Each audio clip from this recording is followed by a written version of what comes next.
Welcome to Tanya Today. I'm Rabbi Ronnie Fine, and it's a privilege and a pleasure to share with you the Tanya.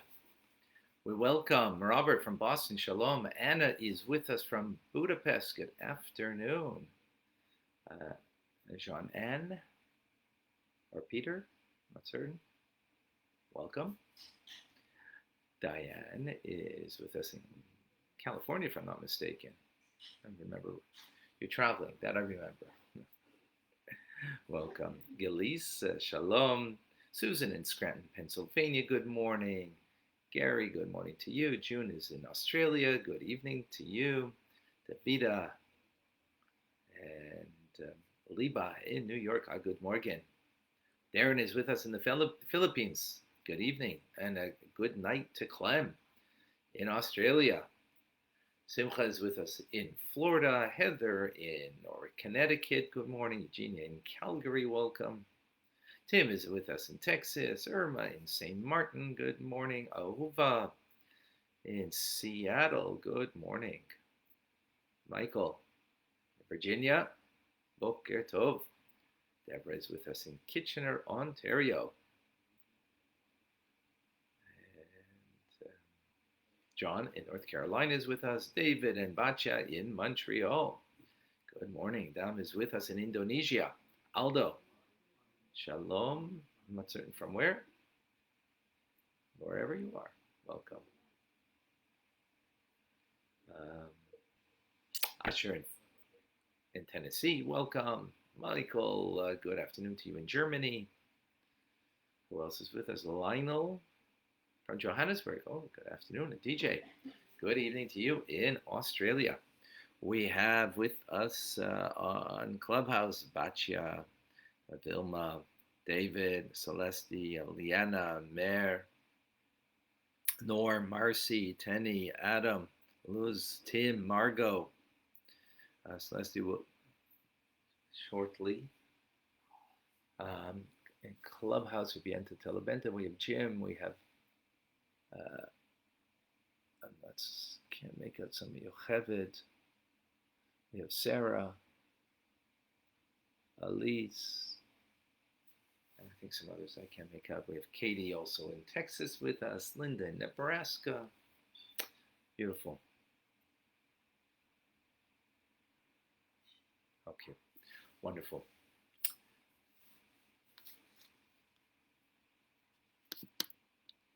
We begin the 29th letter. A lot of stuff here, amazing stuff, including concept of reincarnation and much more. We begin with Proverbs from King Solomon, very famous one. Eishes chaylater baila, a woman of valor is the crown of her husband. So, of course, everything is in a literal sense, but and in a figurative sense. So, in the figurative sense, this is in reference to Torah. There are two aspects to Torah. There is the feminine aspect and the male aspect of Torah. The male aspect of Torah is the written word.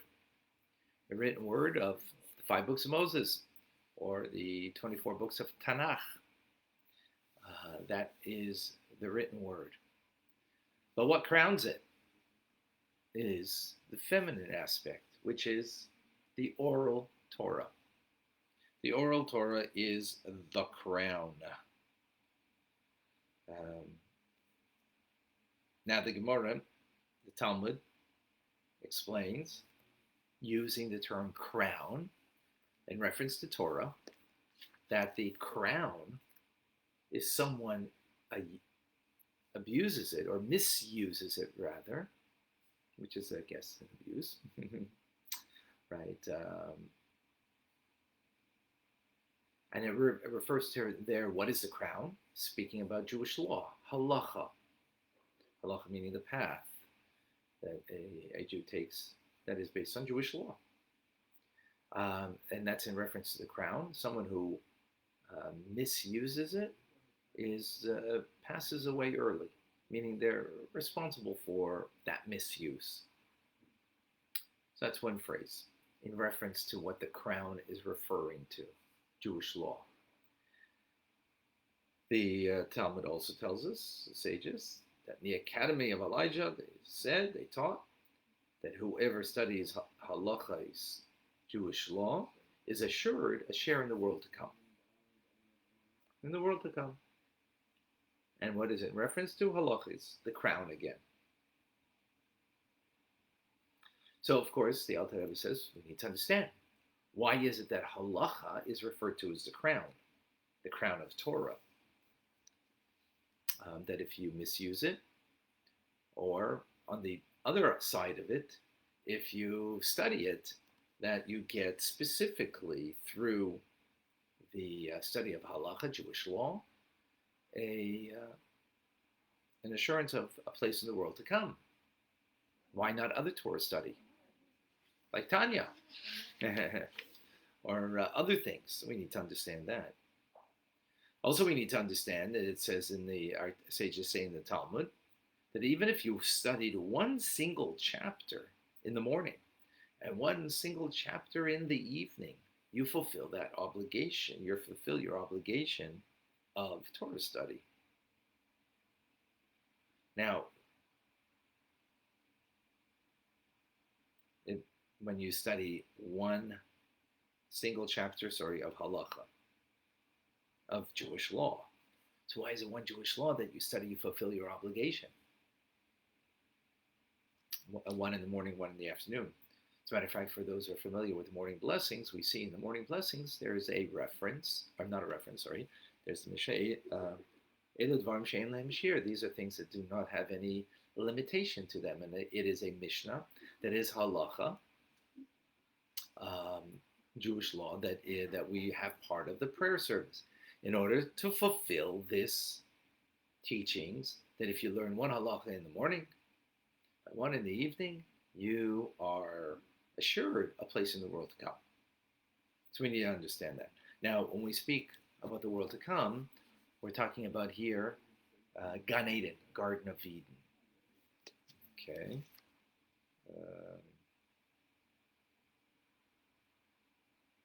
Actually, might be both things. We'll wait for that. We're going to discuss that. Not today. Okay.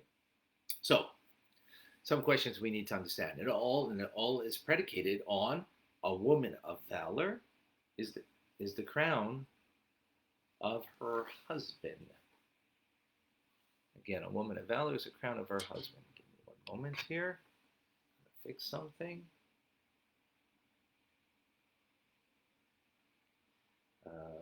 Sorry.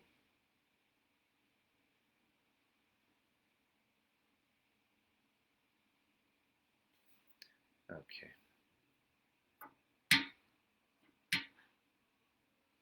Okay.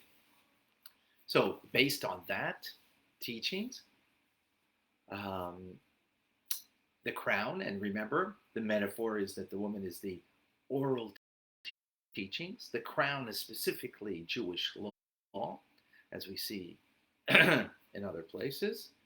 And hence we need to have this understanding. So, the Alter Rebbe says, to understand and appreciate this, we need to understand a teaching from the Arizal. The Arizal, who is the father of modern day Kabbalah. Modern day Kabbalah. You know, he only lived about 500 years ago, but that's modern for Jewish people, you know.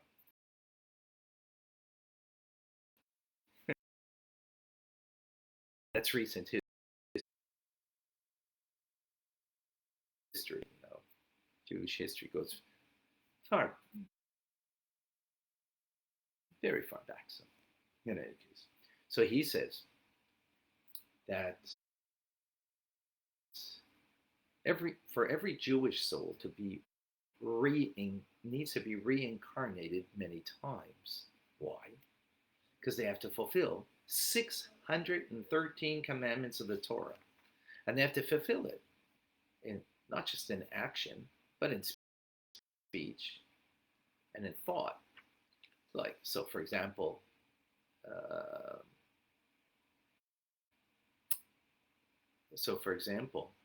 um, when you put on tefillin, there's an act in putting on tefillin, but there's also speech involved in the blessing. And there's also thought that you're thinking about the mitzvah and the connection that there is through the mitzvah. So in all three are necessary garments of the soul that when you perform the mitzvah, the commandment. And if there's something incomplete that the soul has not fulfilled, that soul needs to come back into this world in order to perform those commandments that were not fulfilled, except for the commandments that are an obligation of a king to fulfill. Since the king is the heart of the people, so in the sense, by him fulfilling it, he fulfills it on behalf of the people, and therefore those mitzvahs you don't need to fulfill. Now, why must one, and what these mitzvahs are called are garments to the soul, and we need 613 garments to the soul to garb. Now, why? Why would we need? Why does the soul have to come back? What's the necessity? The reason is because the soul is made up of 613 components. I mean, the soul is one whole, complete entity, but it's got components to it, aspects to it, powers of the soul that are 613, even though we speak generally about 10, but there's 613, call it organs of the soul. And each mitzvah clothes, garments, each aspect of the organs of the soul in a unique, specific way. Let's just simply, the soul garbs itself in my eye to give it the power to see.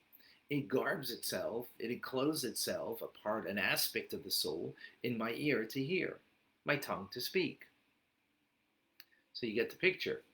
Each aspect of the physical organs of the body have a different part of the soul or an aspect of the soul that garbs itself to give it the power that it needs to do what it needs to do. Likewise, the soul. So, in other words, the fact that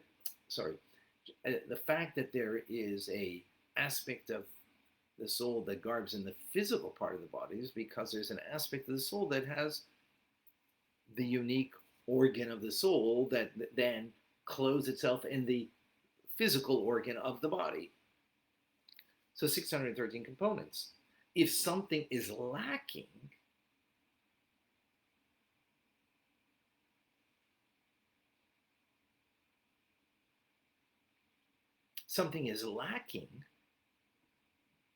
of the garment of the soul, or the organ of the soul, that didn't clothe itself in thought, speech, and action, right? The garments of expression of the individual.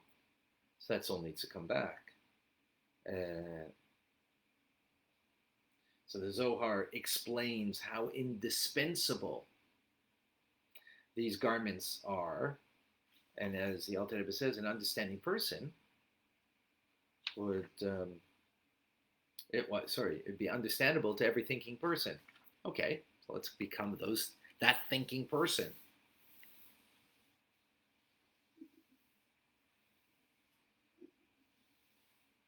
So now to explain what the Zohar says here, this concept, little Kabbalistic idea. So we have three parts of the soul that are incorporated from within and to beyond. Three within are Nefesh, Ruach, and Neshama. And in the individual,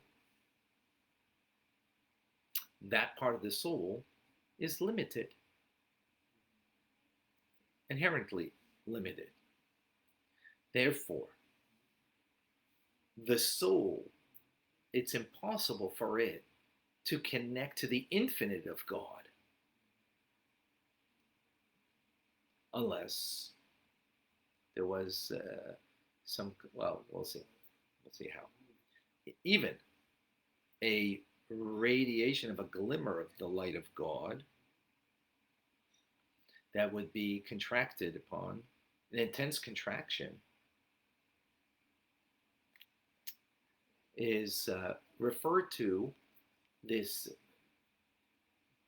contraction of the infinite of God. Now, this is vis-a-vis the soul and the experience that the soul has in its connection, the experience that it has, is metaphorically called like a hair. Now, why a hair?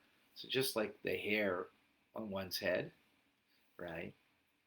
The life force in it is minimal compared to the brain, compared to actually any organ of the body, right? But specifically the brain. So the contraction is huge. So tenuous is the force, the life force of God. So immeasurably contracted that there is no sensation when you cut the hair, I hope. Right? I mean, you might cry because you didn't get the haircut you wanted, but you know what the difference is between a good haircut and a bad haircut. 2 weeks, because it grows back. Right? In any case, so this glimmer of a contracted light of God that has a very limited form of divine life force that is metaphorically like a hair. Nonetheless, the nefesh nor the ruach and the neshama can endure that light.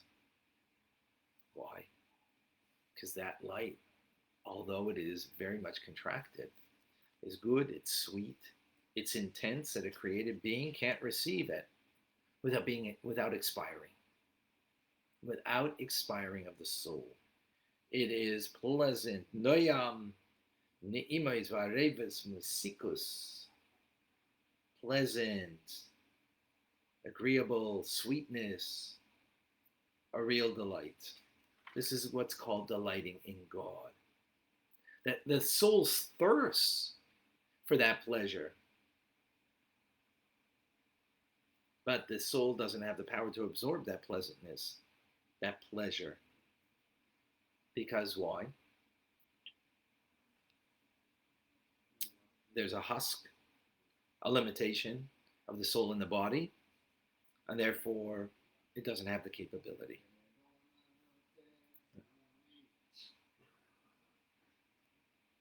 Now, from this glimmer, though, from this glimmer of a radiation that we call a hair, but it is very pleasant and beautiful.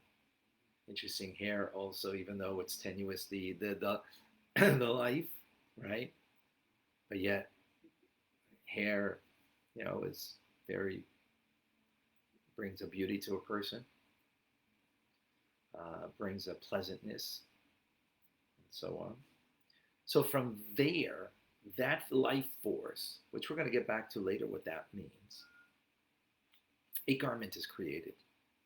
A single garment is created from that glimmer of light, that hair energy force, right? That can garb itself where? In my nefesh, ruach and neshama. And yours.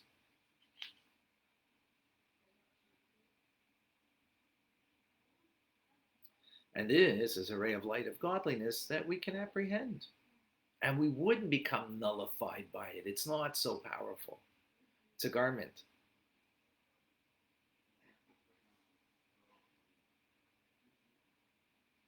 Right? It's a garment. So what's that garment? That is, clothes make the man. What is the garment that is being worn by the soul that allows it to be having a connection to God? And that garment is the mitzvah. That garment is the mitzvah.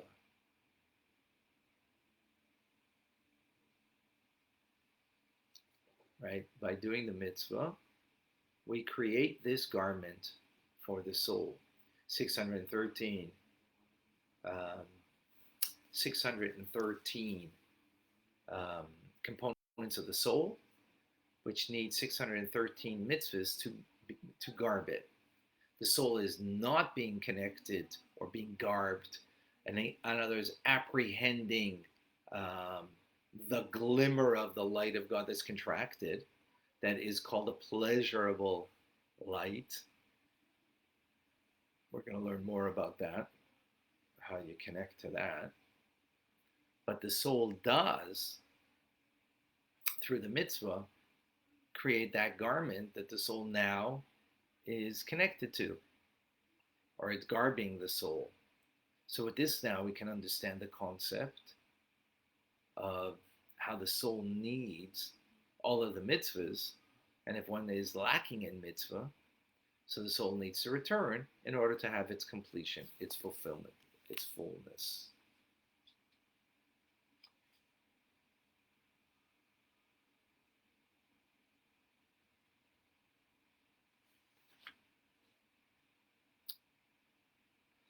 And as in the Zohar concludes, and we conclude today's class, this is analogous at looking at the sun through a fine and lucid speculum.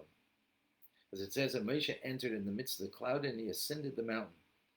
And he was vested himself in the cloud and ascended and saw by way of the cloud, which the cloud here is metaphor for a garment, by means that Moshe was able to receive the revelations at Sinai.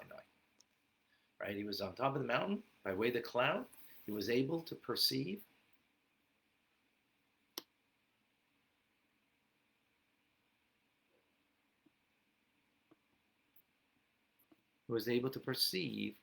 the godliness there. That's the metaphor. Okay, let's unpack this. Whew, heavy duty stuff we just learned. So first of all, we learn about reincarnation and the need for a soul and its complete fulfillment. So, we're old. You ever heard the term old soul? All right, folks, we're a bunch of old souls. Alter Rebbe himself actually was a new soul, something we've spoken about in the past, that he was not a reincarnated soul. He was a new soul with a brand new light that the world needed. And thank God that we are connected and we have that light.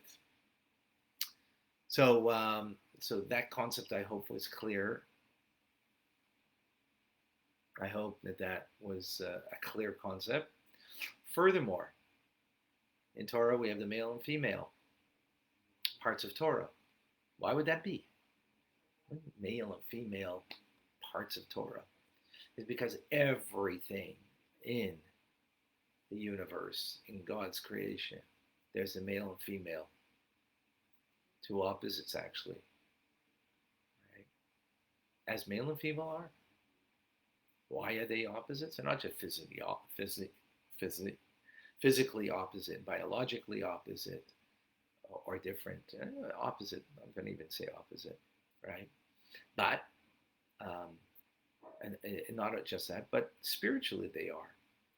Because everything evolves from the spiritual, so the spiritual is unique and different. And what we have is always a union between the male and female and the divine, and therefore ultimately that's the way it is down here too, of course, through proper marriage between male and female. A concept that we've learned many times, but here it's emphasized again.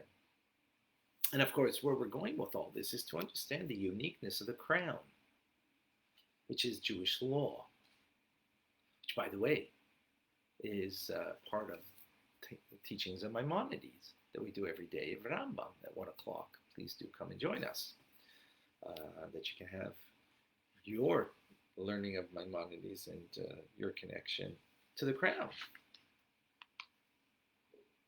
So what we had over here is the infinite of God, the contraction of the infinite that becomes something that the soul seeks to have that pleasure, but it's beyond it.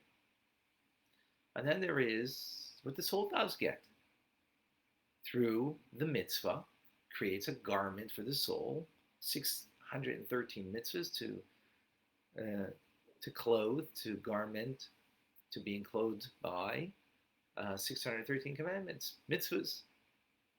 So you see that it's not, the mitzvahs that we fulfill are not just, a good idea. It's a good idea.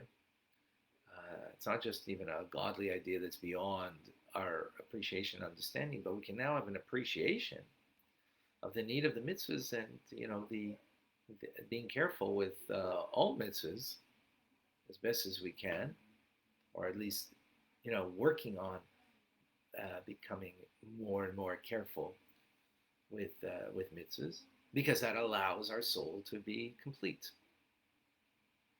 Powerful idea. Powerful idea.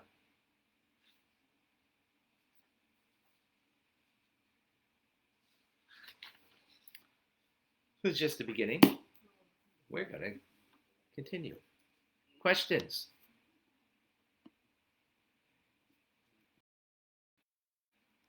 Comments? Thoughts? So let me first look on Facebook before I lose the feed. I noticed some questions, or at least one. So if there's more.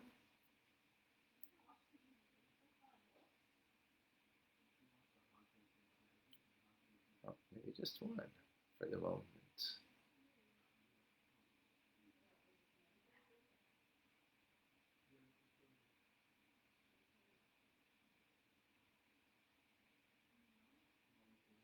Oh, I see there's some bad connections. I don't know why.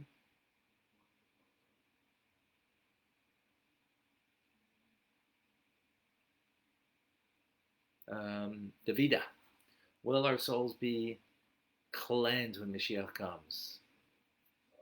Yes. And we'll have fulfilled what we need to fulfill.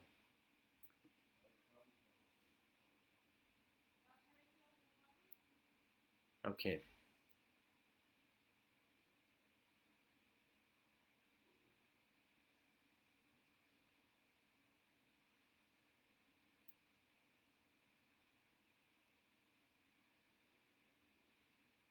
Celeste, I see you have your hand up. Please share with us. Oh, okay. Not now. Not a problem. Anybody else have questions, comments, thoughts?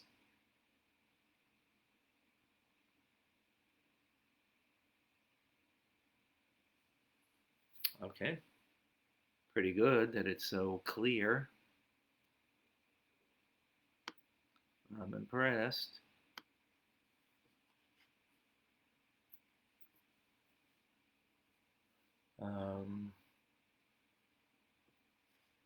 Davida, did I miss any questions? Batya, did I miss any questions somewhere?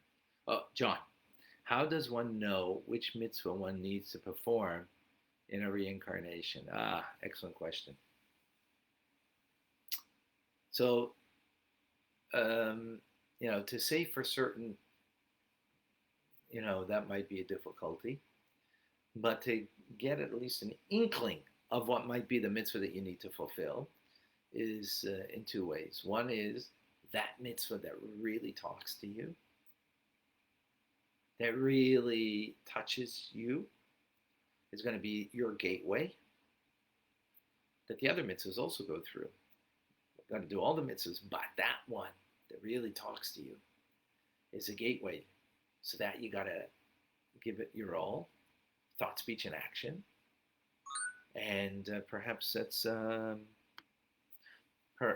perhaps that could be one way of knowing. Another way of knowing is that one that is difficult for you, that you find challenging, and it comes back over and over, and it's there, and sometimes we want to run away from it, or maybe often we're trying to run away from it, That's also an indication of the mitzvah that is kind of meant for me. That also can be. So that's a pretty powerful idea. Okay. Liana, please share with us. Yes, good morning. Good morning. You said earlier that each soul is required to will be reincarnated to complete the 613. But obviously, me as a woman right now cannot, I'm not obligated to some of those 613. Does that mean that every soul has to experience life, as both male and female in order to achieve the 613? Excellent question.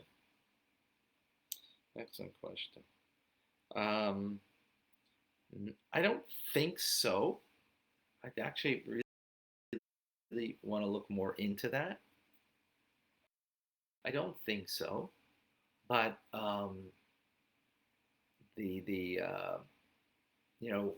of the reasons why there's a union between male and female is because through that union, one completes the other. So the mitzvah of tefillin, that a woman is not obliged, or in other mitzvahs, through the union of male and female, in other words, husband and wife. So it's part of her soul. That, again, remember that marriage means two halves of one soul. So it's really, a reunion of two souls that were separated when they came into this world. But above, those souls are connected. So, so the female soul is got another part to it, the male soul, and therefore through the mitzvahs that are done down here, it gives a soul, that fulfillment and that garment that is necessary. I don't know if it gets the action, what that means. In other words, it's not obliged and gets its fulfillment. So I don't think that the female soul becomes, a male soul in order to fulfill. Not to my understanding. Thank you. Okay, but excellent question. I actually want to look more into that, but that's my understanding. I want to make sure I have, clarity on that. Really good question. Thank you.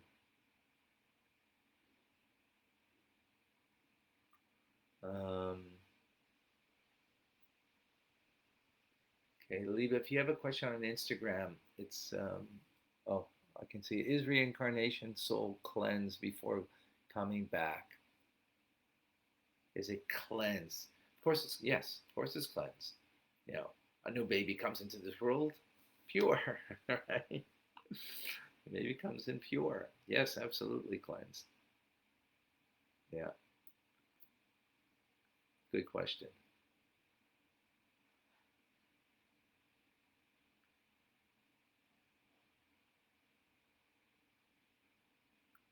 Does a male soul come back as a male? Okay, so we just spoke about that, June. Yes.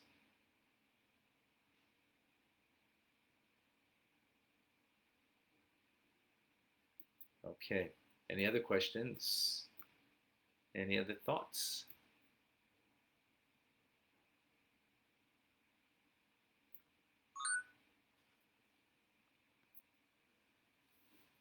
Michelle, please share with us. Hi, Rabbi. Good afternoon to you, right? Good afternoon. Yeah. I just wanted to find out something, please. Sure. Don't we cleanse our soul every month when we go to the mikvah, as well as purifying our body? Yes, when a woman goes to the mikvah, which by the way, even though there's a concept of a man going to the mikvah, but he doesn't have the obligation, as the woman has the obligation.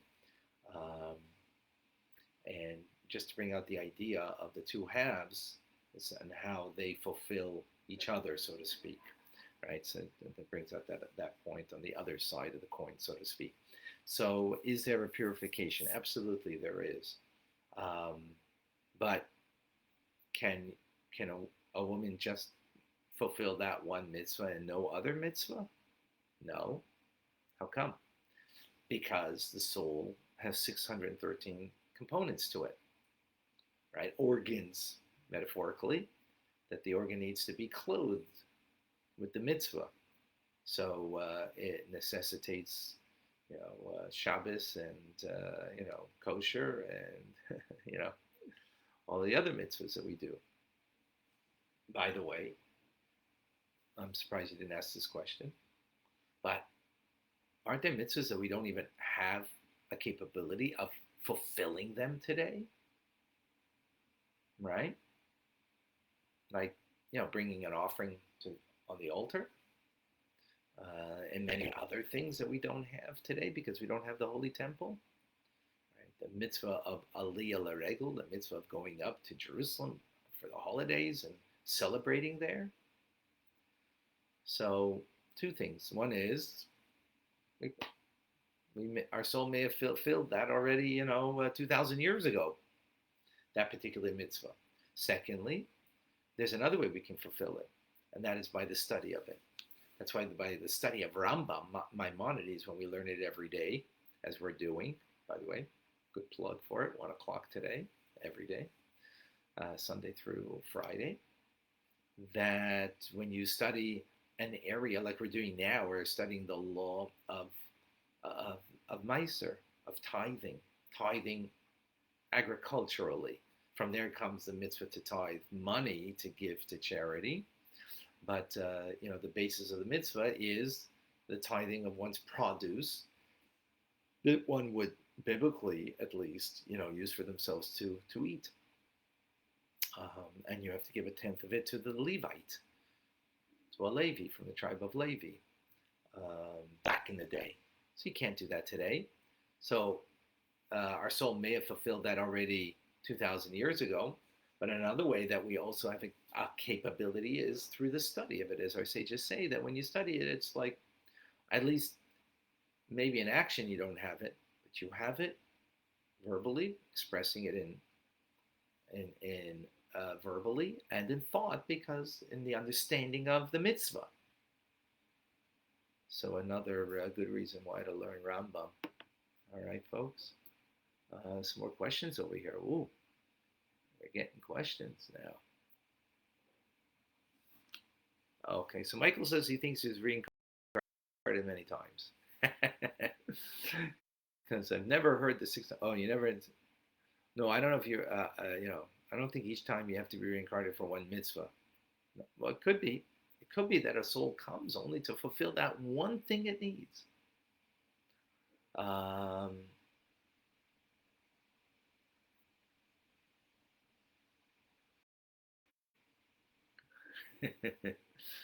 Yes. Okay, John. As Adam and Chava were divided in Gan Eden, our souls in the world of souls divided before being sent to our world of Asiya. So at one point they're not, they're one. And at some point, I guess through the migration to come down into the physical world, there's probably at some point there must be a separation. Exactly when, I'm not certain. Good question, John. Good question. I'm not certain. Davida, that Rabbi Akiva doesn't say about him that he was reincarnation of Cain, Moshe, Pinchas. Yes. So why would the righteous need to be reincarnated?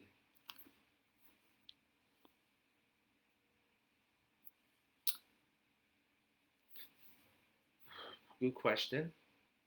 Well, you can understand why Cain needs to be reincarnated. Is Moshe reincarnated? I don't know. That Rabbi Akiva is a reincarnation of the priest. That's okay. Was someone else reincarnation of him after that? I don't know. Maybe not. Maybe not.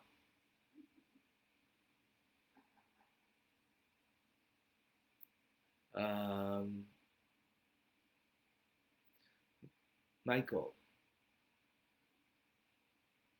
if you may be a reincarnation from a past ancestor,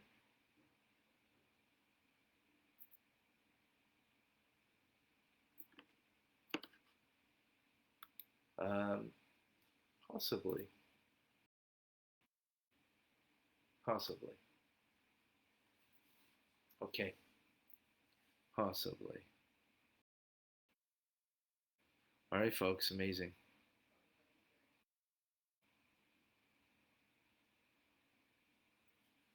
Possibly. Uh, um, I don't think it's important for us to kind of like, get a crystal ball and kind of figure, who my reincarnation from, and, or um, we didn't, we've learned about reincarnation previously in which letter? I don't, I have to recall, um, a much earlier one. And the concept of reincarnation is different than what most people think. Um, it's not that your soul comes back as it was in, like, you know my soul in my body now. It's the extension of the mission that needs to be completed with a soul that kind of buds from the branch, a new budding that takes on this soul that needs, or this mission that needs to be fulfilled. Okay. Anyways, more to talk about this, but we're going to leave it right now. All right, folks. Amazing. To be continued. I'm Rabbi Ronnie Fine, and this is amazing, you guys. I want to give you all kudos for your day in, day out, like literally. Um, so many of you are here literally every single day to learn. I'm humbled. I'm inspired by it. Thank you. It's a privilege and a pleasure, let's tell you. Have a wonderful day. Thank you, Rabbi. Thank you.